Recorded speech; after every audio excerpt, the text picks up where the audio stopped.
यवतमाळच्या या मातीतून हरित क्रांतीचा उदय झाला, रोजगार हमी योजनेचा उदय झाला, पंचायत राजचा उदय झाला आणि प्रचंड ताकद या मातीनं राज्याला देशाला दिली. तीच माती आता पाय घासून घासून मरत आहे. त्या मातीवरचा शेतकरी रोज आत्महत्या करत आहे. त्याची थोडी जाणीव, त्याचं थोडीही संवेदना सरकारमध्ये राहिलेलं दिसत नाही. जर ती वसंतराव असते तर सगळ्या गोष्टी बाजूला ठेवून निवड शेतकऱ्याच्या प्रश्न हाती घेऊन एक नवीन क्रांती केली असती. परंतु ते सरकारला ती बुद्धी येत नाही. पंढरपूरच्या पांडुरंगाला जाता आलं नाही. पण मी माझं भाग्य समजतोय का शेतकऱ्याचा पांडुरंग या आमच्या वसंतराव नाईकांच्या या गावी येऊन त्यांना नतमस्तक मला होता आलं, हे माझ्यासाठी भाग्याचं अत्यंत भाग्य माझ्यासाठी मी समजतो.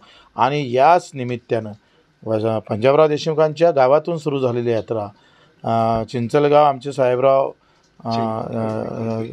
करपे यांच्या गावातून त्याचा समारोप आम्ही आता वसंतराव नाईकांच्या मूळ गावी गवळी गावी आम्ही करतो आहे. या स्मारकातच आम्ही 14 तारखेला मुक्काम करू, इथं चिंतन मंथन करू, मौन पाळू 4 वाजतापासून तर 15 तारखेच्या सकाळी 7 वाजेपर्यंत आणि इथून आम्ही रवाना होऊ. कर्जमाफी आपली काय भूमिका आहे? 2 तारीख जिंदाबाद. 2 तारखेला गांधी जयंती आहे, त्या दिवशी आम्ही भगतसिंगगिरी करू.